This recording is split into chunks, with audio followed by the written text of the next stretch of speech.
I'd like to call to order the January 7th, 2021 Plan Commission meeting. Could I get a roll call, please? Present. Here. Johnson. Here. Dolly. Here. Kays. Here. Ford. Here. Cohane. Here. All right, we have a quorum. Third item on the agenda is invitation, public comment, participation submittal. If there's anything not on the agenda that you wish to talk about, we do have time at the end of the agenda, so please submit that to city staff. And then moving on to item 4 is approval of the agenda. I'll need a motion in a second. I'll make that motion to approve. A second. I have a motion and a second. Could I get a roll call vote, please? Aletsky. Yes. Brink. Yes. Dargis Johnson. Yes. Dolly. Yes. Kays. Yes. Ford. Yes. Cohane. Yes. Motion carries. Fifth item on the agenda is our regular agenda. Item 5A is the annexation and zoning of the south 40 acres of the property owned by Crop Nutrients LLC. Brandy, I'll let you take that over. Thank you, Jeff. So as I alluded to there previously at the Board of Adjustment meeting, what we're looking at for the Plan Commission action is the annexation and zoning of the south 40 acres of Watertown Crop Nutrients property. Say, Brandy, Yep. could I have you adjust your screen share? It's just on the PDF document currently. Okay, yep.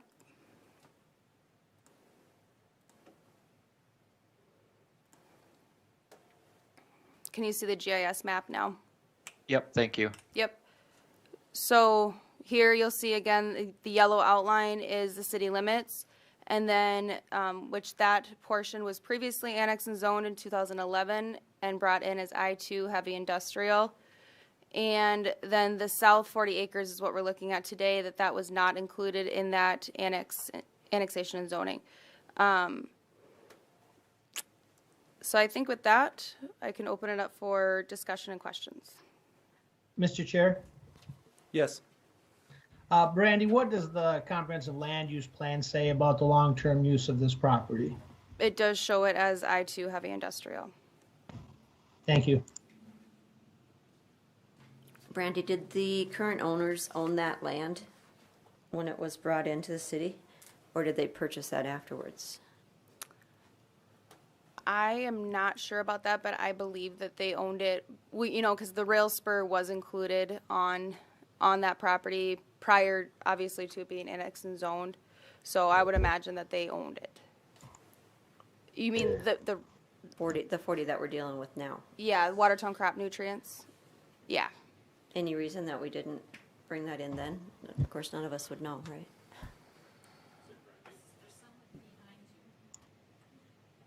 Come on up. I have the applicant here. I'm going to open the public hearing for him. When we purchased the ground back in 2011, we thought the whole works was getting annexed in. We did not know that that 40 acres was not put in. And could I get your With name part for the of it. record, please, too? I'm Terry Nelson. I'm the general manager of the Watertown Crop Nutrients plant. All right, thank you. Mr. Chair, Yes. this is Kays. I can maybe provide a little bit of perspective. This was brought to my attention through an employee of mine, Mr. Luke Muller, who also happens to be the Kyneton County zoning officer. A few weeks ago, Mr. Muller received a complaint regarding the location or depositing of storage of wind tower blades out in the country. And so one of the landowners, residences along the old Larrabee Road there, had contacted him and wanted to know what was going on. And Luke thought, well, they shouldn't be doing that because, Luke basically said that, well, you need to talk to the city because that property is in the city limits, because that was the county's understanding as well, that when the original annexation and zoning came in, that entire piece was annexed in. And the reason that's important is that lower half of that railroad spur is not allowed by ordinance in Kyneton County zoning regulations. So however, as Luke began to do some investigation, it was found out that this piece of ground was not annexed.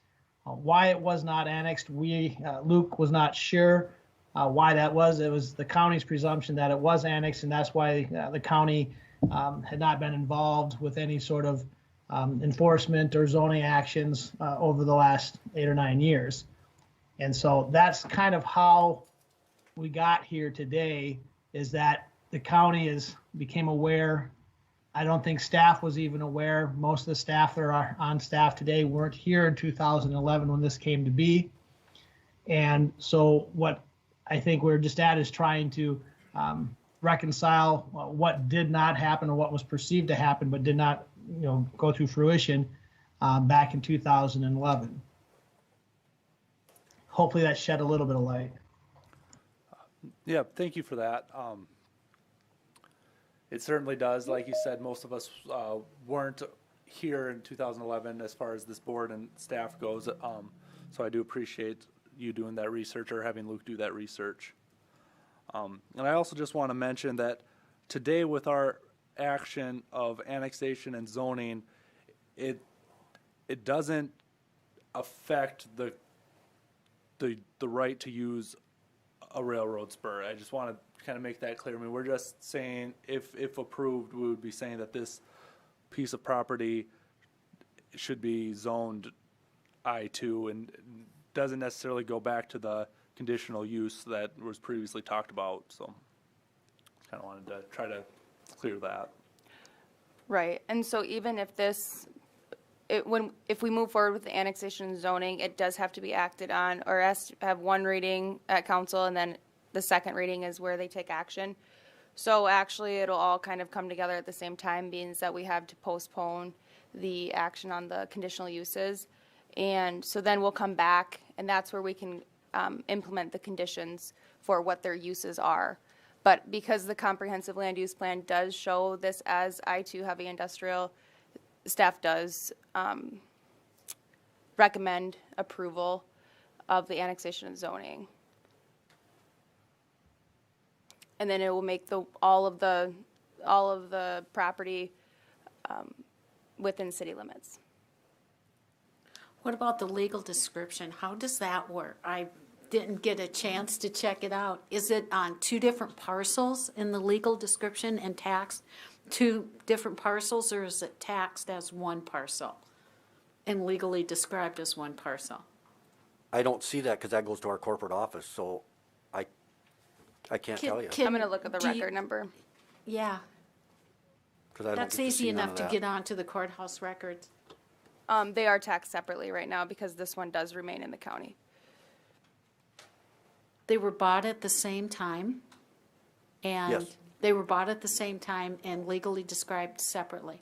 Well, because then they did plat the portion that was annexed and zoned. So once it came into the city, they legally described it how it existed in the county, and then they platted it. So then that is what created the separate record number. So they platted it without the south part. Yeah, and I'm thinking that it does fall back to when they were thinking they were going to put it to the north more, so that maybe they weren't going to need that portion. I don't know. I'm just speculating. So if you look at the plat up there, you see the dark dirt area? That's where the plant was going to sit originally, okay? Along that creek bed, okay? When they did soil samples, it came back as blue clay. And it would have cost a ton more money to do that. So what we did is we moved the plant to where it is today. We went up we talked to the city about it. They did not have a problem with it. And then the plant was built in. We bought the 40 acres, and we thought it was all getting annexed in as one. Because this was all done at once. Let's go back probably in the late 90s. The Watertown Co-op at one point was going to build a plant out there for themselves and could not. They couldn't justify doing it. So as CHS and Watertown Co-op went together and did an LLC on this plant. So that southerly 40 acres was purchased at a separate time? You know, what you're saying is that's Well, when it was moved south? Okay, so Watertown Co-op, I believe, purchased the ground, the first initial 179, is that right, Paul? I don't remember the acreage. But when we did this project, we bought the 40 acres plus the other acreage. The LLC plant bought that all at once. And maybe that's why it didn't get annexed in. Because back in the 95, 97, no, probably wasn't even, well, somewhere back in there, it was purchased by the Watertown Co-op. Because they had it a few years before the project did start. So that could be why that 40 acres was not annexed in when the project was done. It could be. I can't tell you. Mr. Chair, Yes. Mr. Chair, I was just looking at the county's tax website. It shows it up to 2011, that 40-acre piece was owned by Lake City Dairy Farm. Yes. Watertown Co-op elevator purchased it in 2012. Okay, yeah, thank you, Todd. That's what I was trying to get. I was looking at that on my phone, so I appreciate that information. So when was the big acreage bought then by Watertown Co-op? And So when the building permit was purchased, it included to be on both parcels? The whole Or just thing. on one parcel? No, the whole thing. The whole, including the southerly 40 acres? Yes, yep. When Watertown Crop Nutrients was formed.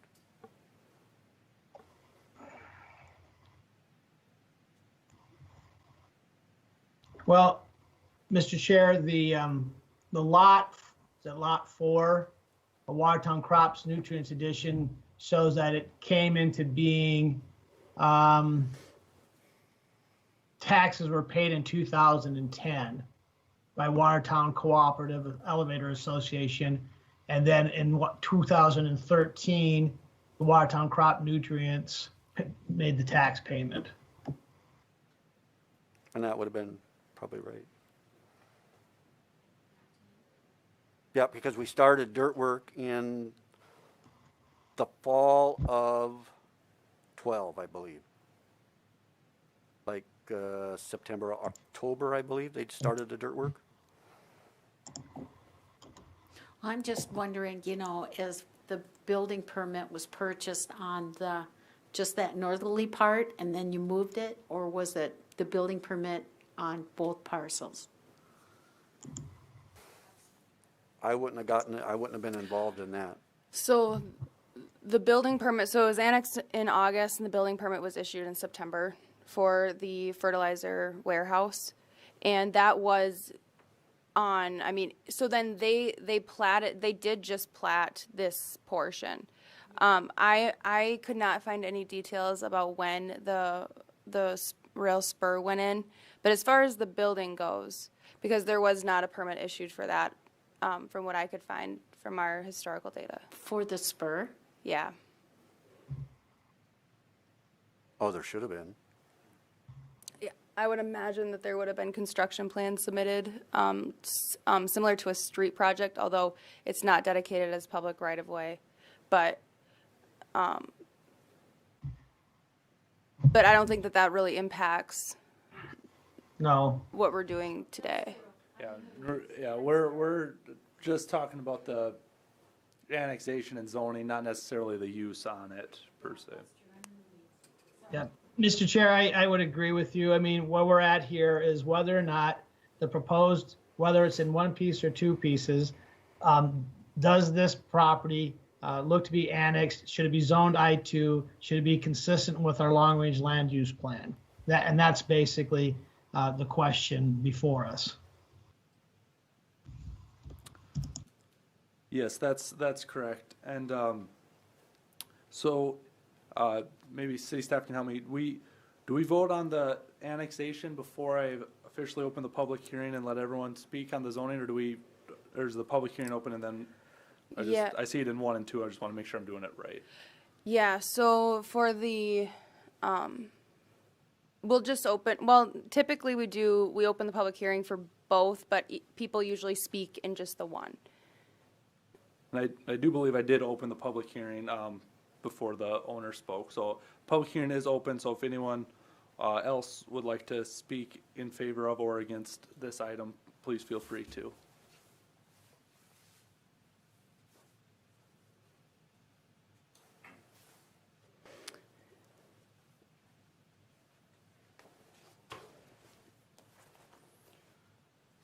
Hello, my name's Evan Branley. I'm an adjacent landowner. I guess to, I'm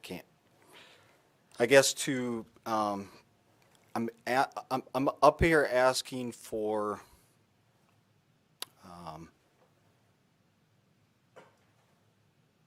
help with myself and my neighbors because it seems like, so on November 25th, I was the one that took pictures of the recycled wind turbine blades that are getting hauled down here from North Dakota, placed on the property that we're talking about, and I'm guessing eventually they'll be shipped out. I was the one, wondering what's going on. And then it was, so November 25th, and then November 29th, a Sunday morning at 07 in the morning, they're dropping the wind turbine blades that are 50-some feet long, because they're the whole length of a semi-trailer, behind my property, making horrendous booms. And I jumped like I thought a propane tank was getting blew up in my shed. And my neighbor that's also here with me actually called me to make sure I was okay because he thought it was on my property. And the reason why they had to move those blades is because it was county property. It was never purchased at the same time.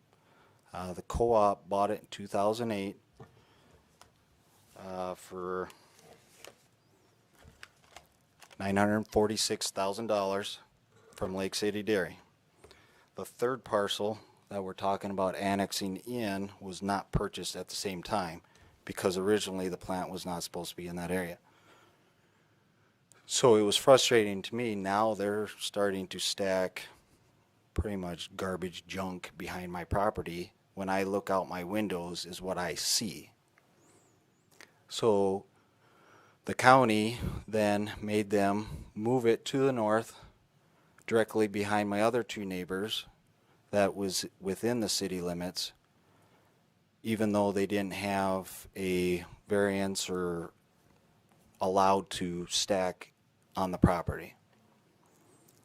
In the meantime, the dirt work has been completed, and now they've actually moved the wind turbine blades from directly behind the houses to within the rail circle, just to the right in that area right there.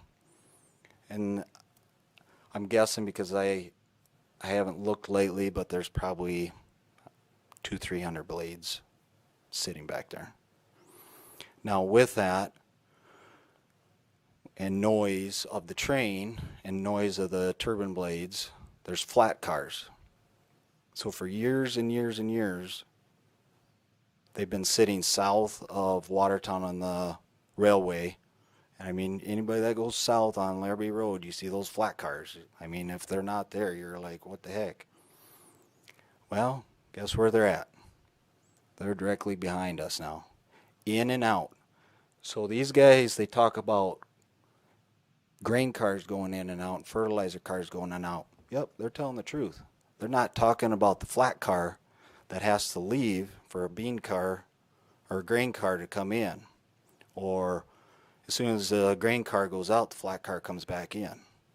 And then, oh, We got fertilizer coming in, flat car goes out. Now I've come to understand that their railway or whoever is repairing the flat cars. Why couldn't they repair the flat cars that were sitting south of town for the last 20 some years? And now they're in and out, additional clanking, banging noise. So I guess I would like to, and my neighbors would like to, either not allow this to happen, which we pretty much know it's going to happen. The rail is there, but to try to either a tax reduction, additional barriers, something, times, 7 to 10, whatnot, set some kind of parameter, so we can be friendly neighbors. Thank you, and all conditions that would be placed with the use, which was what last meeting was supposed to be about, or which the meeting in a month will be about. We don't place conditions with the zoning itself because it's just not how the process goes, but I do appreciate you speaking in your comments and informing us all of that. I just wanted to add to that. I think with the amount of interest, and I have received a lot of calls from the applicants or the people interested in the applicant's case, and then also the adjacent landowners. So I'm going to circulate a paper, and if everybody here, if you could just put your name and number and email address, and then possibly it could be good to have some neighborhood meetings before we would take action on the conditional uses. Before the Board of Adjustment meeting, if that might help create some resolution. We can talk about it internally too, but just to get everybody that's here today, so we can just be in touch with how we move forward with that. I don't know. It's a good idea, Brandy.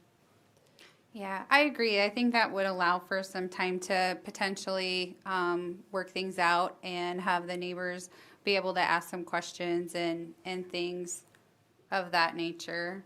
As far as like right now, it's with the storage of the blades without a conditional use, it's really a zoning compliance issue. And so staff has been working to address that, knowing that they've filed a conditional use now. So, yeah, it's more of a compliance issue, which is a separate issue. Mr. Chair, Yes. can we get back to the matter at hand, please? Yes, good point. We'll try to stay focused on just what's in front of us now is not the specific use of the property. It's just that property, should it be in the city? Does it meet our zoning ordinance and our land use plan? And then what should it be zoned? Thank you for that. Public hearing is still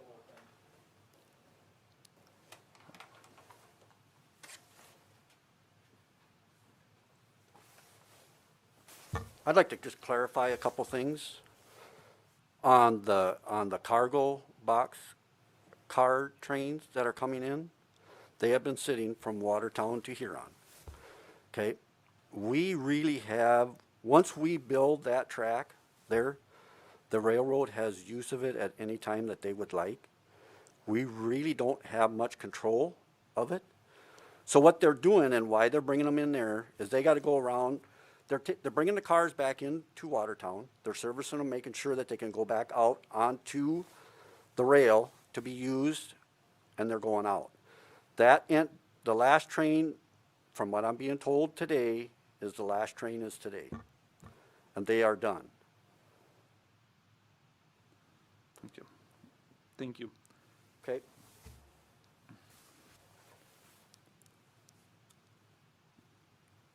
Anyone else to speak on behalf or against the annexation and zoning of this property?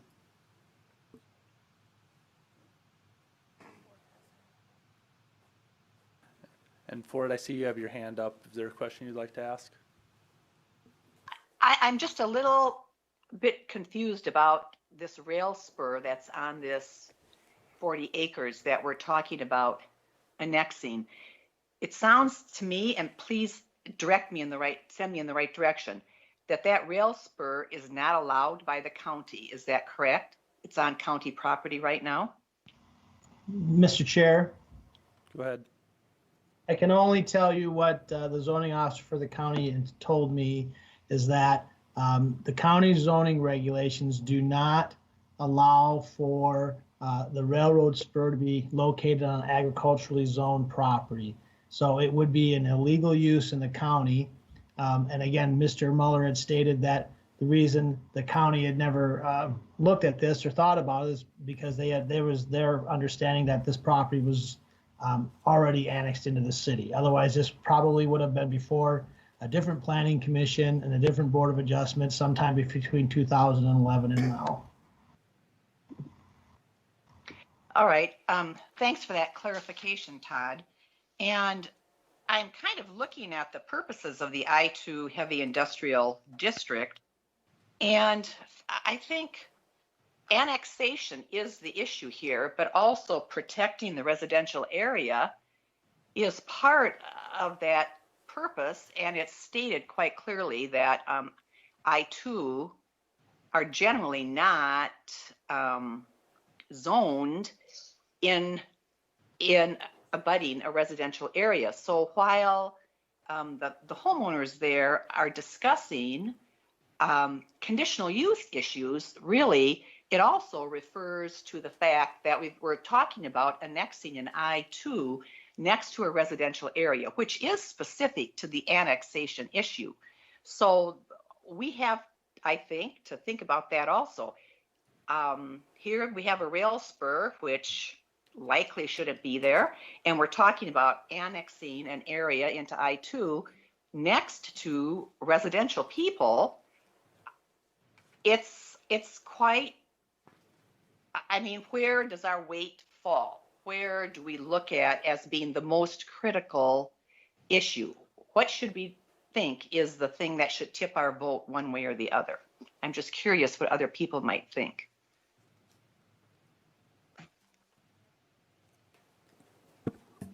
Todd, do you have your hand up? Go ahead. Well, when it comes to the planning commission and the long-range use of property, our guiding principle should be the comprehensive land use plan. And throughout several years of review of the comprehensive land use plan, this property was long-range land use plan for I-2. We understand that it is a budding residential development that is located outside of the city limits of Watertown. It doesn't mean that they shouldn't still be afforded the same protections, but this is the issue that happens when you see communities grow into non-city areas. And so I agree, Diana. I mean, this is a tough one, but I'm going to state that I believe that we have to look at following the land use plan, which identifies this as being an industrial use. However, perhaps affording some opportunities to mitigate impacts on the adjoining landowners in a subsequent conditional use hearing process.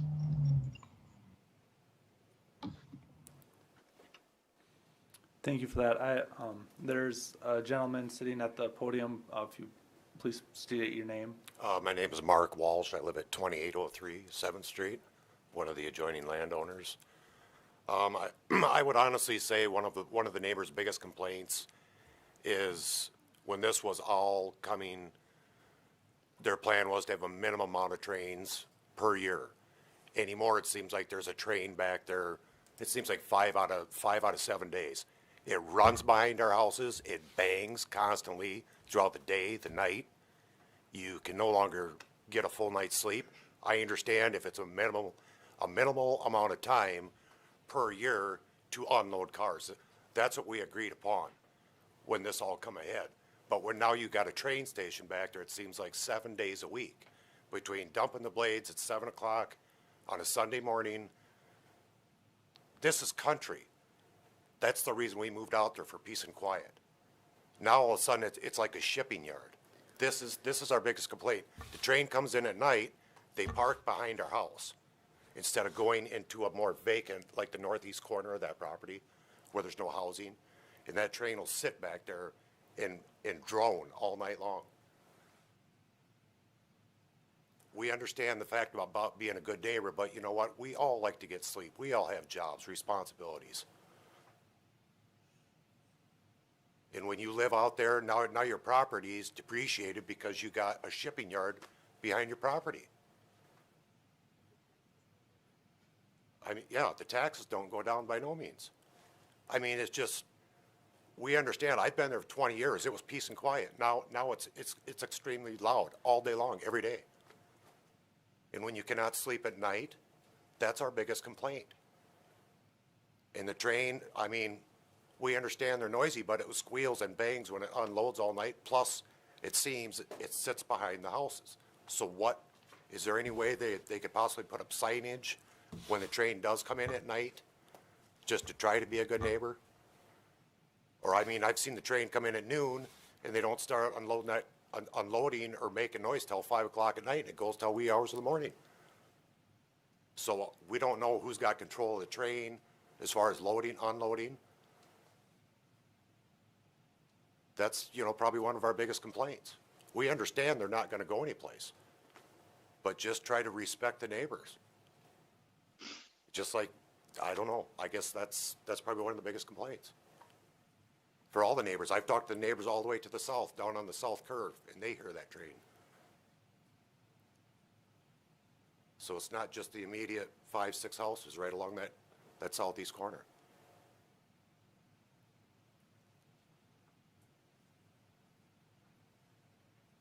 Yeah, and I think that's where utilizing this time, if we do set up neighborhood meetings where maybe we can propose how, like, what could remedy the situation. Right. And then those could be implemented during the conditions for the conditional uses when we act on those in February, probably. Right. So, but I think it would be definitely worth it where we can come up with, you know, meet with all of the adjacent landowners potentially and try to Have some kind of a mutual agreement. Yeah. You know, just respect. I mean, if, I understand we all have jobs, but if these guys go home at 5 o'clock, they don't have a train sitting in the backyard running. They go home to their family where it's quiet. I have a suggestion. I know this isn't part of the annexation, but I have a suggestion. Another part of property of Watertown that has trains behind it all the time is that Owens addition over by 4th Avenue, just north of 4th Avenue and east of the river. Okay. You know, where all them townhouses are? Yeah. You know, how do they feel? They have that great big tall fence and stuff. How do they feel? Does that work for them? I would suggest to go and talk to some of them and see what they think. Well, because they're in the same ballpark too. But Edie Neldner lives on the northwest section of this tracks, and they put a fence up there. I mean, if you show that map, I mean, we're hundreds of feet away, but I mean, it's the droning of the engine. It's the whoa, whoa, whoa all night long. But I'm assuming that they probably have the same thing. Oh, I'm sure they do. Plus, You know. plus the grain bins is the same thing. I mean, when they're going, I understand they have to dry grain, but it's like it's directed going right to the southeast. But that's something for a meeting. I just threw that out there Right. to see what do they think. But I mean, it's like this: if you got a fence with your neighbor and they got kids outside playing, you probably hear them. Trains are a lot louder than kids. Just for instance, they play in the trees, but it's not the cure-all. You know, the thing is, could they work with people to have like working hours? You know, so we're allowed to sleep from 10 o'clock in the morning till 10 o'clock at night till 6 o'clock in the morning, and when the train But comes. that's where, you know, if we have that meeting like what Brandy's talking about and stuff, Right. and that's where you can sit down and talk about that. Right, and I agree with Yeah. that. I mean, that's the main thing we're asking for. You know, just be a good neighbor.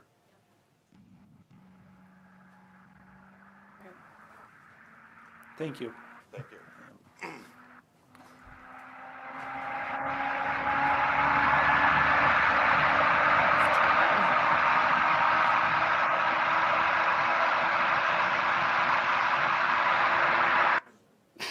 He's at the races, apparently. Is there anyone else that would like to speak on this issue? If so, please approach the mic or join us online by raising your hand.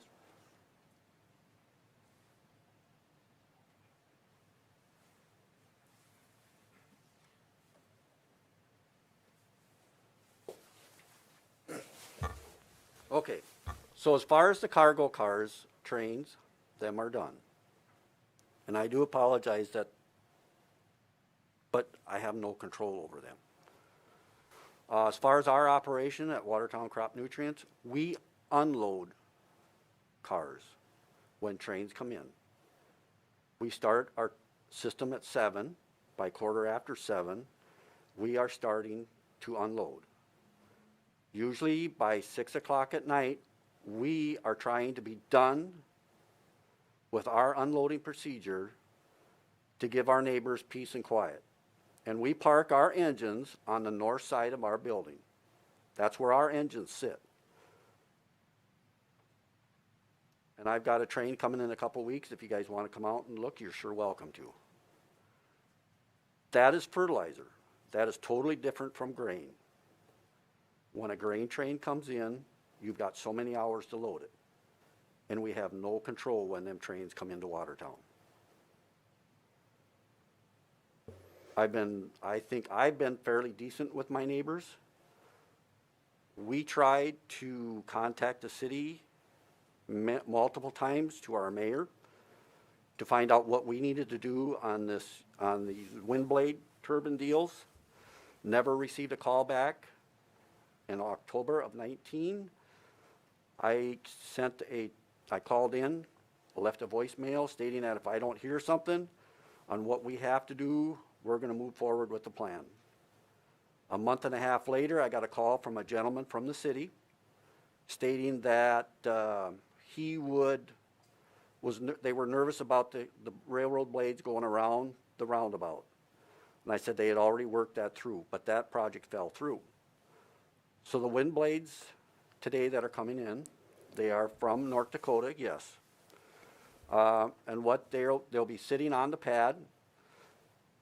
They were in such a rush in bringing them in that I let them set them up there alongside the property. They will not be up there anymore. They will be on the pad going forward. It's not going to be 5, 6, 7 days a week. 365 days a year. It's whenever the projects come to where they got to get rid of the blades and put them on a boxcar and ship them down to Missouri, from what we're hearing. And they're going to be ground up and reused for something. So just so everybody kind of clarifies on what's going on out there. Yeah. And No, thanks. my neighbor to the northwest asked for a fence. We put that up. My neighbors to the southeast, they asked for rows of trees. I put rows of trees in. So And then some of the neighbors cut their trees out. I see that Mayor Karen has her hand up, and then I'd like to touch on something as well. Thank you. Mayor, you have your hand up. Please go ahead. Yes, thank you. I just wanted to comment on the fact that the calls came to the mayor's office and I never called you back, and I apologize for that. I did pass the question on to the appropriate staff members, and we were only aware of the concern about transporting the long blades, and was that going to be an issue? So apparently the message wasn't fully received. So apologize for that. Thank And you then for that. I just wanted to refocus the discussion again, just because those are all discussions that'll take place for the conditional uses. But just looking at the land itself, looking at and as Todd had alluded to earlier, that, you know, we as a city, we follow our comprehensive land use plan. It is shown to be zoned I2. And you know, there's certain permitted uses for an I2 zone, but because what their uses require conditional uses, that's why it has to be heard by the Board of Adjustment, which was supposed to take place before this discussion, but we'll take it in a month. So, yeah, if we just refocus the discussion that way, and then, like I said too, we'll figure out how we can come up with some resolutions in the meantime. Thank you for that. And I did pull open the comprehensive land use plan. I have a copy of it in front of me, and I'm looking at the maps, and it is shown in the future land use plan, like you said, to be industrial. And and the plan goes even farther south, showing rural and other things. I mean, we have a comprehensive land use plan that we look at every couple of years, and we go through section by section, and we do vet that. So it is a very important document that we do try to look at. And yeah, staff does reference it for every application. It's the groundwork to planning. So, and then yeah, we do it. We just adopted this one in 2019, and so then yeah, every few years we do update it and all that. The public hearing is still open. Is there anyone else that hasn't spoken that's here to speak in favor of or against this item?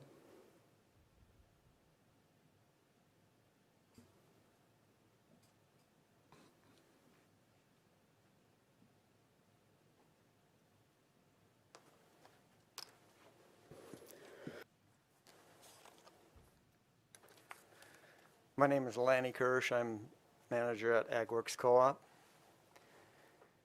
And the question at hand is if we're going to annex the 40 acres in here, right? It's a little tough to think that it won't get annexed in or included in the rest of it with the track already there. So I guess that's what I'm saying. If we can just get the 40 acres annexed in, then we move on to the conditional uses, and hopefully things work out well for all of us. So, Thank you for that. Is there anyone else that hasn't spoken that would like to speak?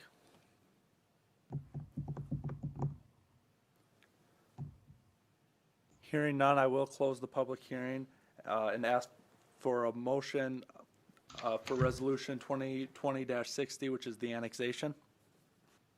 Mr. Chair, so moved. Second. I have a motion and a second. Any further discussion on the annexation? Hearing none, I'll ask for a roll call vote. Yes. Brink. Yes. Dargits Johnson. Yes. Dolly. Yes. Kays. Yes. Ford. Yes. Culhane. yes. Motion carries.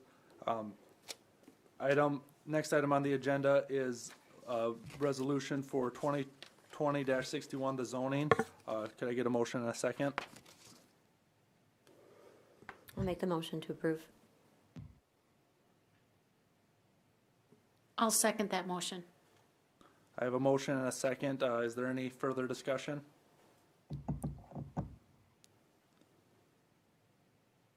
Mr. Chair, Yes. just to state, my reasoning for the voting yes in this will be because it's consistent with the land use plan. Thank you. Is there any other discussion from the board?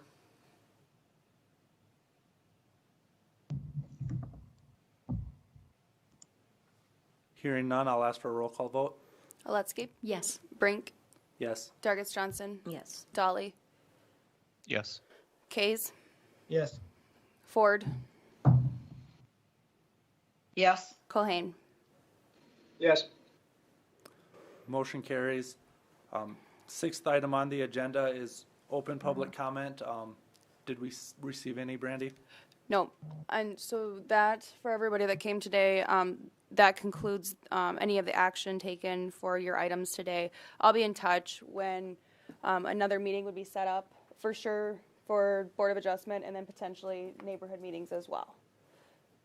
So, thank you.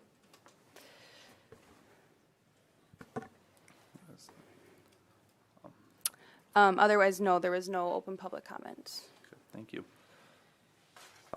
Under new business, I see there's a couple of items. 7A is Dakota Commons concept plan. Would you like to present that for us?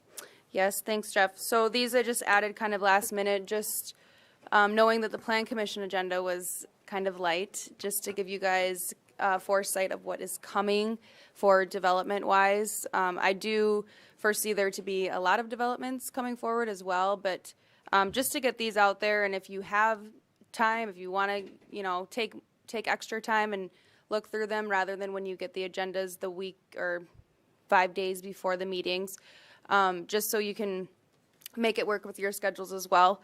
So Dakota Commons will be looking to get their concept plan approved for the portions that that have expired from their previous master plan. And you'll remember Dakota Commons, we just recently annexed and zoned another portion of it. Yep, and so then that's why then their plans were their preliminary plan, and now that we amended the ordinance, now it's the concept plan that comes to the Plan Commission. That became effective January 1 of 2021. So that's where it'll be the condensed information for the concept plan that will be acted on by Plan Commission with the public hearing. And so then that's why they went forward, did the annexation and zoning of the PUD, and then now we need to get their subdivision plans updated and approved. And everything, we did bring it to the park board at the end of December, and that was all approved. If you guys, I mean, I can explain that to you when we bring it forward. Dakota Commons will be in front of you on the January 21st meeting. So we don't have to get into too much detail. I just wanted to kind of present them to you since we do have them.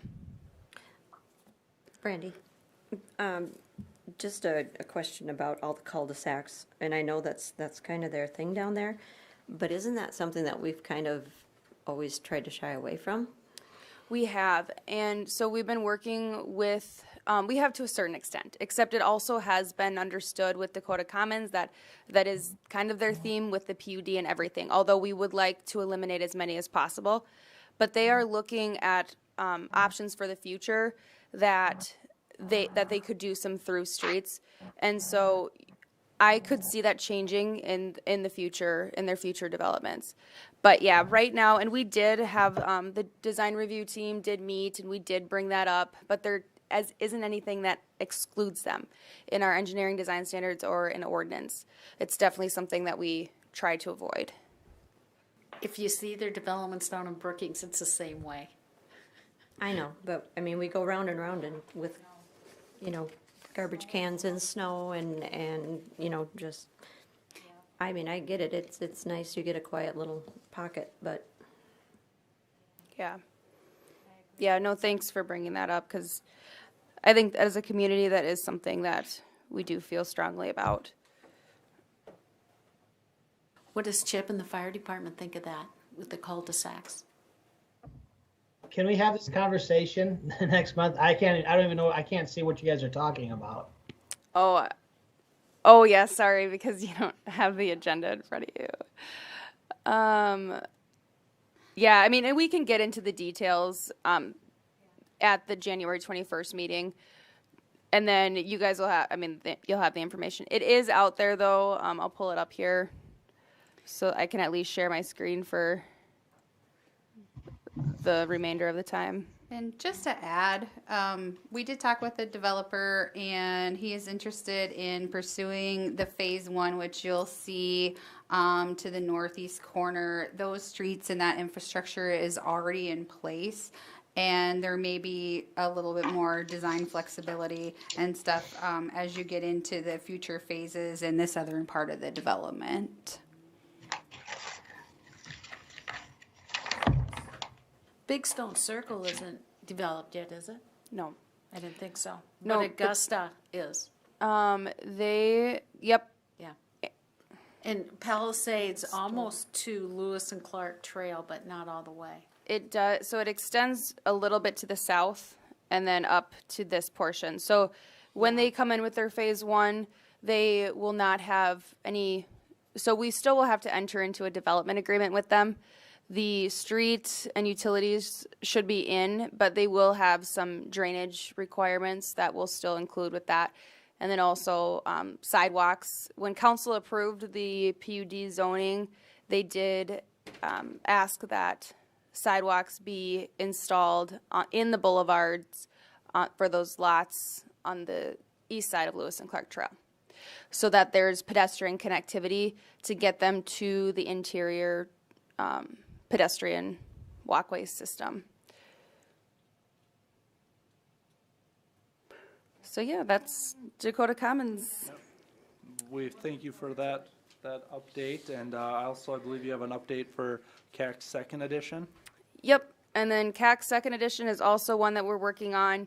It's not as far along, but just because we do have it in our possession and have been reviewing it, just waiting on some follow-up information in regards to their wetlands more so, and we also do need to bring this to the park board still for park dedication. This is also a little, it's unique because they are proposing low-density rural residential development within the city limits. So it's not typical, and so we are looking at kind of the logistics of it a little deeper to see what really that obligates the city to provide as far as services and maintenance. Because right now, the city of Watertown stops at that 36th Street, right? 17th Actually, Avenue? Or it's does it go all- farther? It's all annexed. The whole thing, all of 17th Avenue is annexed already.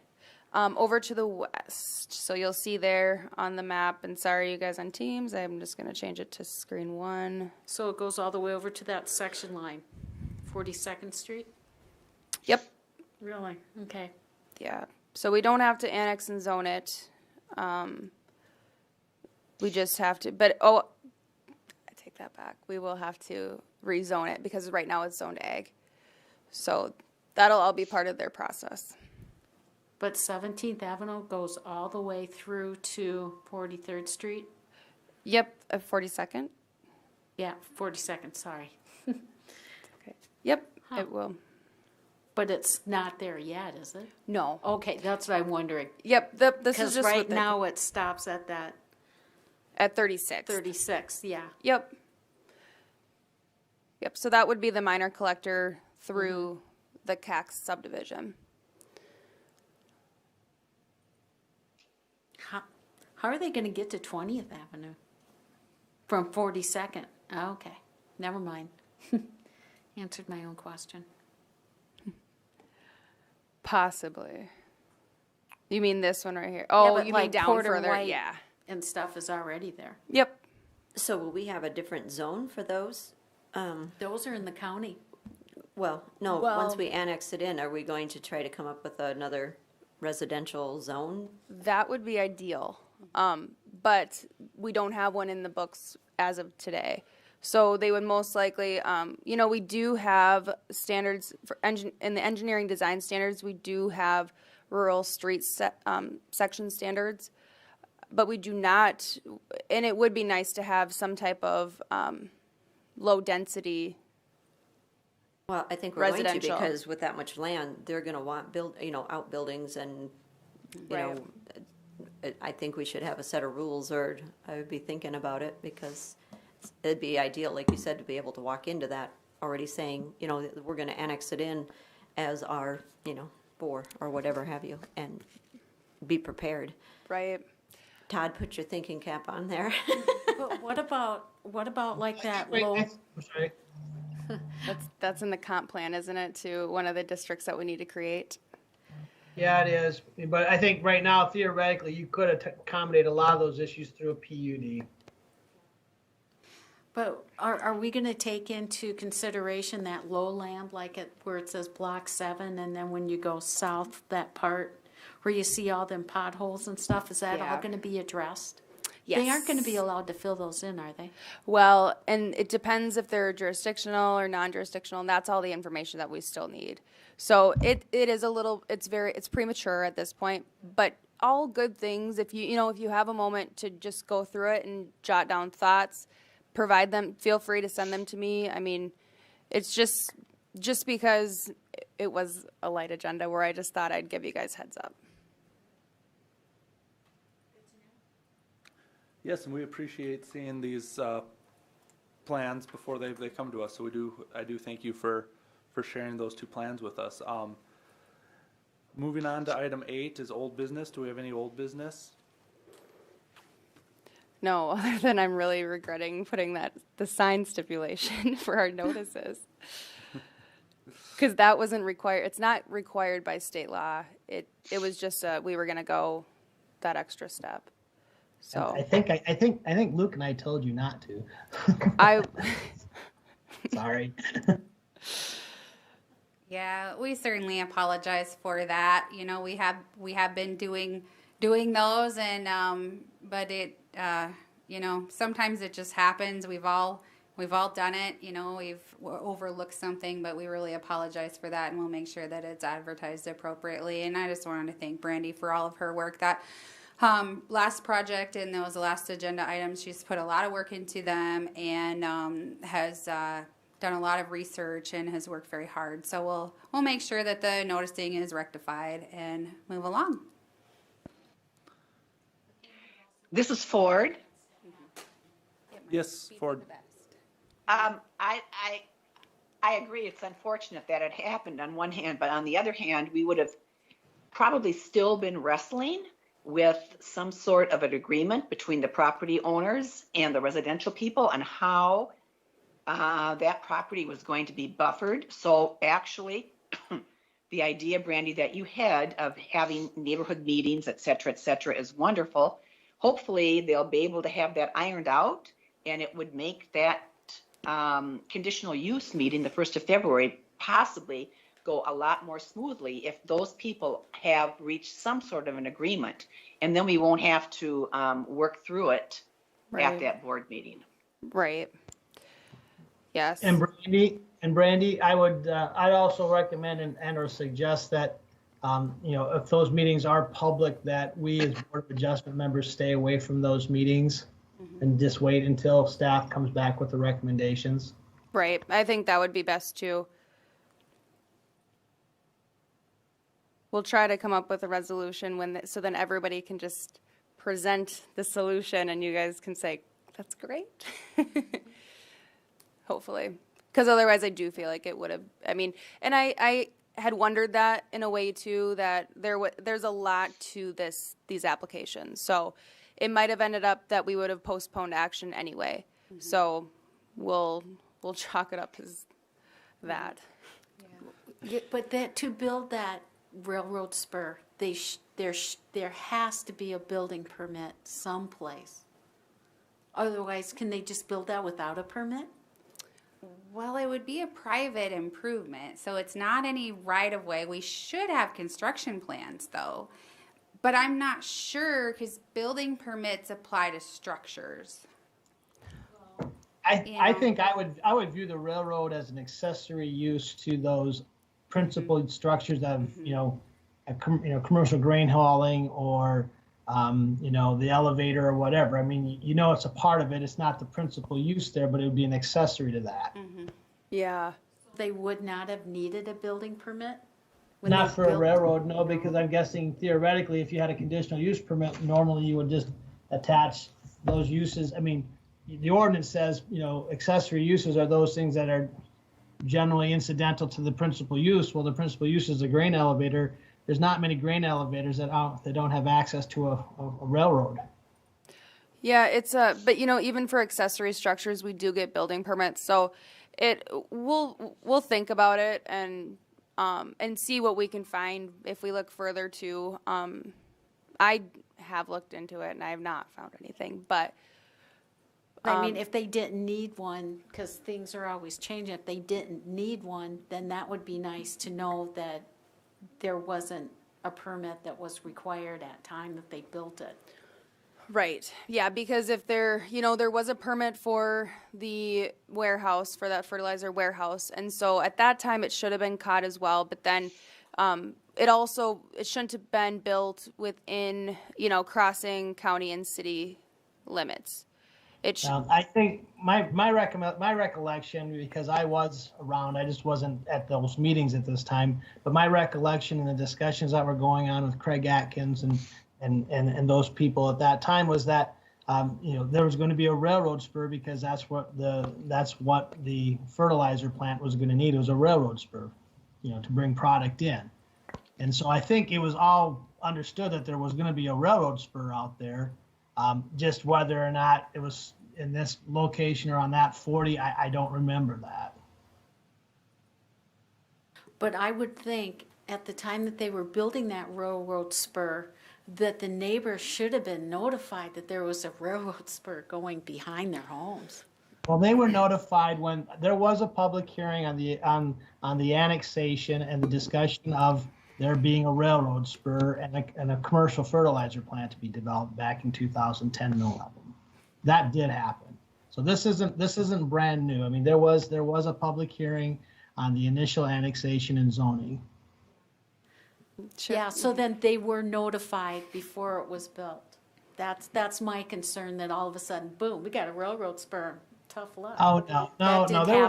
Bonnie, there was a public hearing. Good, I'm Probably glad. If I go back, we could find a newspaper article on it. Yeah, no, you don't have to. I was just wondering, That'd be tough. Chip, Well, you and look I like think- you're in a lawn chair Yeah. on the beach. Whether the 40 acres was a mishap and it just wasn't caught at the time, had it been caught at the time and been annexed at the same time, that wouldn't even be an issue. I mean, or what we did right now, but, and it all would have been zoned I-1. So none of this meetings would be happening. So that's, humans are not perfect, so therefore things are not, it's not a perfect world. So we are just cleaning up, unfortunately, something that was missed, and that's how I view this. We can't back up the train. Right, yeah, that's a good overview, Rhonda. And 10 years from now, people will be cleaning up our messes too. Exactly, right. Yeah, and as far as, we'll get into this more at the next meeting, but my understanding is then, really the only new use would be for the blade storage. Yeah, even though they are using it currently for that. Yes, and that is a compliance issue, which we've been talking with them. And that, Bonnie, there is more explanation in that questionnaire. I didn't get to it because we didn't get to CHS, but they're in the red. So there's more information there. Mr. Chair, motion to adjourn. It's not needed. I'll just adjourn. There you We're go. adjourned. Bye. Thanks, everyone. Thank you. Think so.